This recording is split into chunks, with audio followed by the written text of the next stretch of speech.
Welcome to Unitas tutorial on screening soil with the Clor-N-Soil test kit. Soil that might be contaminated with PCB can be screened with the Clor-N-Soil test.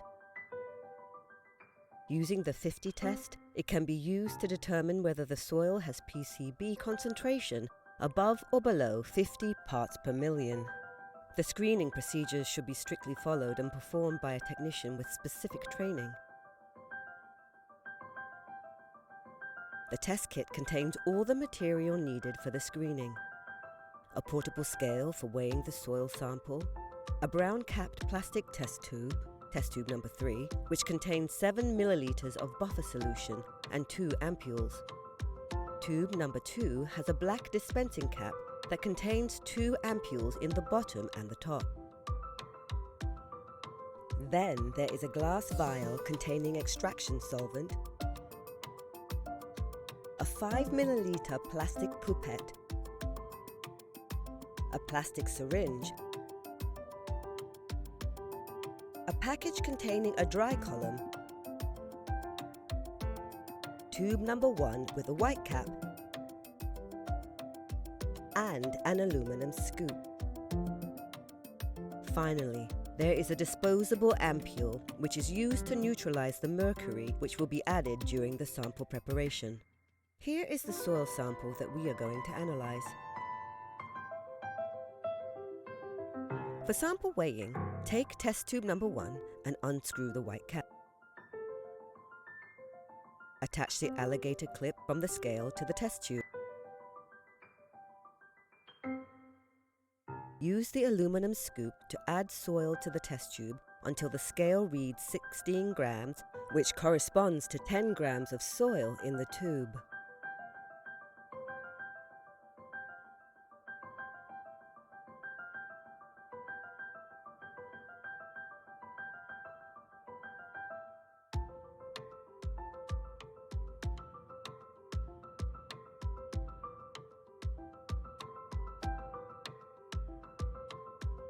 Take now the glass vial that contains the extraction solvent and pour the entire content into tube number 1 that has the soil.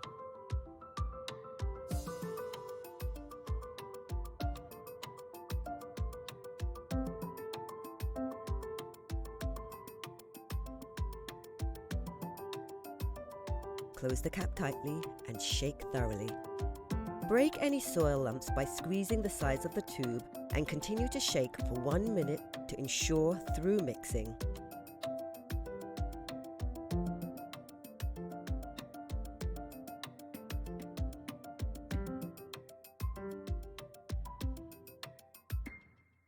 Let's settle for 2 minutes.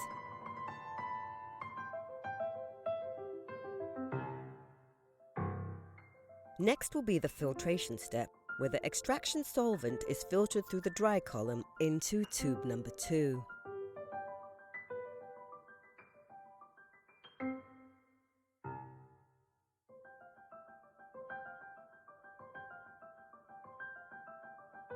While the soil is settling, remove the drying column from the foil bag. Do not open the bag beforehand.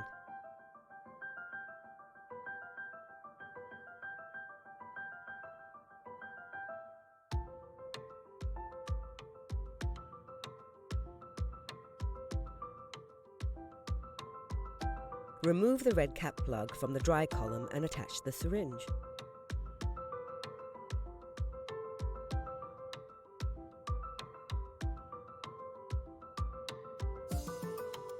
Make sure it sits tightly. Remove now the plunger from the syringe. Hold the dry column with the syringe upright over test tube number 2 and start to transfer the extraction solvent from the test tube containing the soil.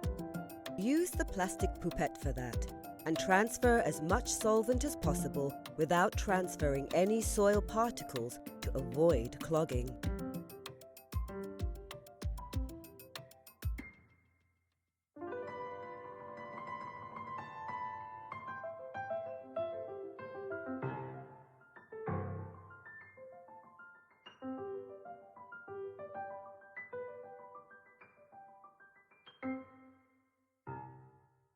If the two layers are observed in the liquid phase, do not transfer any of the bottom water layer, as it will interfere with the test results.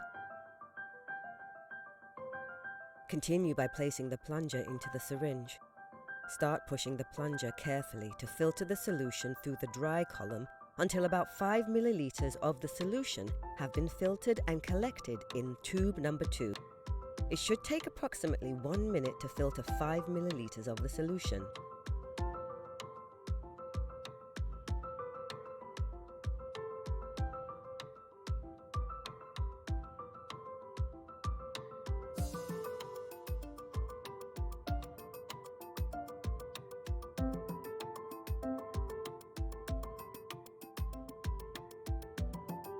Pull back the plunger of the syringe slowly to stop the flow and remove the syringe column assembly from tube number 2.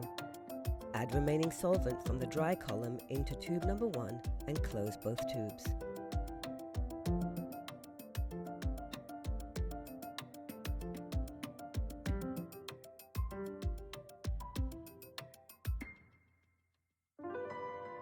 Break the bottom ampule in tube number 2 by pressing the sides of the tube to start chemical reactions. Shake for 10 seconds.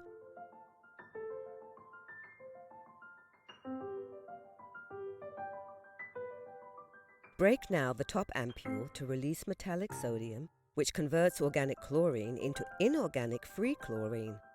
Shake for 10 seconds.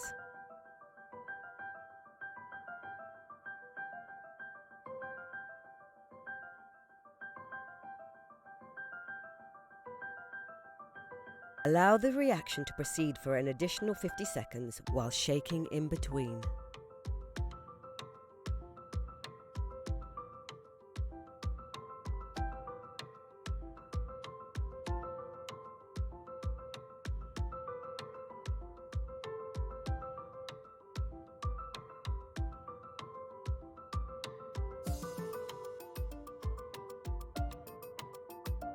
Remove the black dispensing cap from tube number 2 and the brown cap from tube number 3.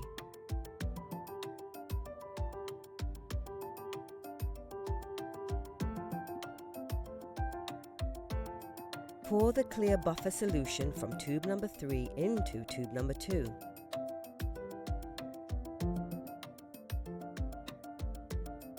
Close both tubes and shake tube number 2 for about 10 seconds.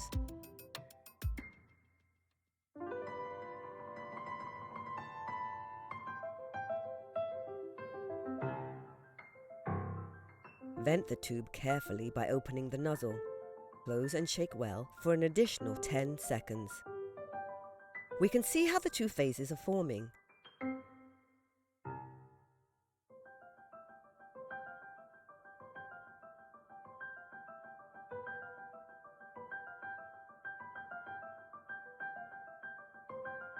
After shaking, place the tube upside down and allow the phase to separate for 2 minutes. The mixture should no longer appear grey.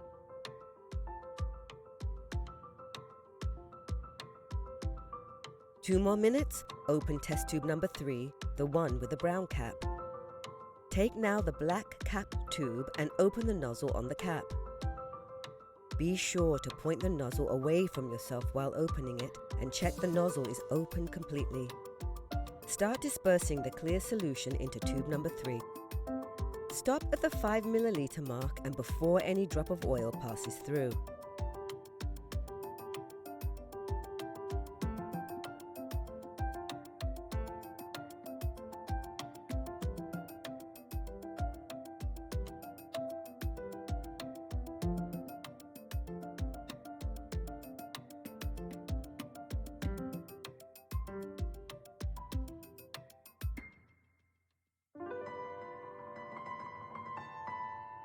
Break now the bottom ampule and shake for 10 seconds.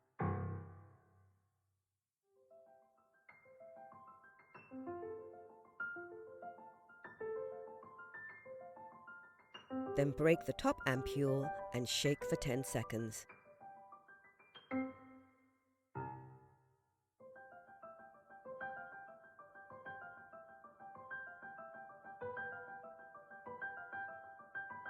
Observe the change of color immediately and compare to the color chart to determine the concentration of chlorine. If the solution appears purple, the soil sample contains less than 50 parts per million PCB. If the color appears yellow or colorless, it indicates that the sample contains PCB over 50 parts per million. Our sample here is yellow, which tells us that it likely contains more than 50 parts per million PCB. The analysis is now finished, and the sample needs to be disposed safely according to the TCLP regulation by the U.S. Environmental Protection Agency.